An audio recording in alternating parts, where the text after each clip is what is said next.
Person বাক্যে ব্যবহৃত যে সকল নাউন বা প্রোনাউনকে আশ্রয় করে ভার্ব এর কাজ সম্পূর্ণ করা হয় তাকে পার্সন বা পুরুষ বলে। আমার পড়াগুলো কে কে শুনেছো নাম বলো তো। তোমার নাম কি? আলী। তোমার নাম? তোমার নাম? আমি কি বলে তোমরা দেখতে পেয়েছো? ওকে, বন্ধ হয়েছে। মেনলি পার্সন তিন প্রকার। কয় প্রকার বললাম? তিন প্রকার। তোমরা সবাই শুনতে পেয়েছো? হ্যাঁ। কয় প্রকার বললাম? তিন প্রকার। ওকে, তাহলে এখানে লেখা যা আছে আমি পড়ছি পরপর, কেমন? তাহলে প্রথমে লেখা আছে এটা ফার্স্ট পার্সন, ভালো করে দেখো তোমরা, কেমন? তারপরে লেখা আছে সেকেন্ড পার্সন, তারপরে থার্ড পার্সন, কেমন বুঝতে পেরেছো? আচ্ছা, প্রথমটা কি বললাম? ফার্স্ট পারসন, তারপরে সেকেন্ড পারসন, তারপরে থার্ড পারসন। ওকে, ফ্যান্টাস্টিক। এবার দেখো আমি ফার্স্ট পার্সনে যে ওয়ার্ডগুলো আছে সেগুলো আমি পড়ছি, তোমরা শুধু শুনবে আর বাড়িতে গিয়ে মুখস্থ করবে। ওকে, আমার পেজটাই তোমাকে দিয়ে দিব, তোমরা মোবাইল দেখে দেখে বাড়িতে ভালো করে মুখস্থ করবে, কেমন? Yes or no? Yes. Okay, তাহলে প্রথমে আমি পড়ছি ফার্স্ট পার্সন। ফার্স্ট পার্সন এগুলো সমস্ত ফার্স্ট পার্সন, এই পাঁচটা ওয়ার্ড আছে কি না, এগুলো ফার্স্ট পার্সন বলে। যেমন আই মানে আমি, আই মানে আমি, মি মানে আমাকে, উই মানে আমরা, আমরা, আস মানে আমরা, আমাদেরকে, মাই মানে তোমাদেরকে, মাই মানে আমাদের, মাই মানে সরি আমার। আমার। আমি আরেকবার বলে দিই, আই মানে আমি, মি মানে আমাকে, উই মানে আমরা, আস মানে আমাদেরকে, মাই মানে আমার। এই পাঁচটা কিন্তু ফার্স্ট পার্সন, মনে থাকবে তো? তোমরা বাড়িতে এগুলো ভালো করে আবার খাতায় নোট করবে কিন্তু।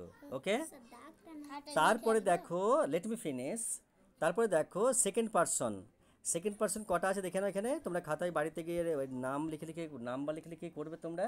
এরপর দেখো ইউ মানে কি বলো তো?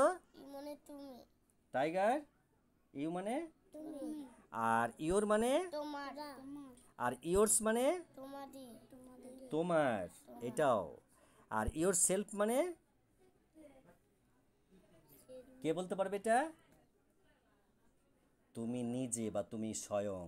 ওকে, আর আওয়ার সেলফস মানে আমরা নিজে, আওয়ার সেলভেস বা আওয়ার সেলভস। ওকে, তাহলে আমরা নিজে মানে আমরা স্বয়ং।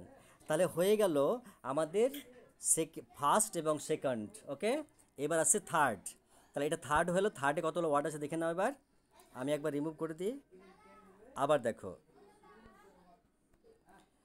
তোমার থার্ড পার্সন হচ্ছে এই কটা, যেমন হি মানে সে, হিম মানে তাহাকে, হিজ মানে তার, সি মানে সে, হার মানে তাহার, হার্স মানে তাহার, দে মানে, দে মানে, দে মানে তাহারা, দেব মানে তারা, তাহাদেরকে, তাদেরকে, আর দেয়ার্স মানে, তাদের, দেয়ার্স মানে তাদেরকে, ওকে, দেয়ার্স মানে তাহাদের, আর ইট মানে মানে, মানে ইহা। ইহা। আচ্ছা, একটা কথা বলে দিই, এগুলো কিন্তু সমস্ত ওয়ার্ডগুলো কিন্তু প্রোনাউন। হ্যালো এভরিবডি, সমস্ত ওয়ার্ডগুলো কিন্তু প্রোনাউন। এই প্রোনাউনকে কিন্তু তিন ভাগে ভাগ করা হয়েছে পার্সন অনুযায়ী। ওকে, তাহলে একটা হলো প্রথমে ফার্স্ট পার্সন, তারপরে সেকেন্ড পার্সন, তারপরে থার্ড পার্সন। আরও একবার আমি রিপিট করি, তোমরা ভালো করে বুঝে নাও। যেমন ফার্স্ট পার্সন যে ওয়ার্ডগুলো আছে, আই মানে আমি, মি মানে আমাকে, উই মানে আমরা, আস মানে আমাদেরকে, মাই মানে আমার, কেমন? সেকেন্ড পার্সন আছে যেটা ইউ মানে তুমি, ইওর মানে তোমার, ইওর সেলফ মানে তুমি স্বয়ং, ইওর সেলফ মানে তুমি নিজে, ইয়োর্স মানে তোমার, ইওর সেলফ মানে তুমি স্বয়ং, আর ইওর সেলফস মানে তুমি নিজে বা তোমরা নিজে। ওকে, থার্ড পার্সন হি মানে সে, হিম মানে তাকে, হিজ মানে তার, সি মানে সে, হার মানে তার, হার্স মানে তার, দে মানে তাহারা, দেব মানে তাহাদিওকে, আর দেয়ার্স মানে তাহাদের, আর তোমার ইট মানে। ওকে, সবাই বুঝে গেছো? ওকে, বেস্ট অফ লাক। এবার কিন্তু অন্য বিষয়ে কথা হবে।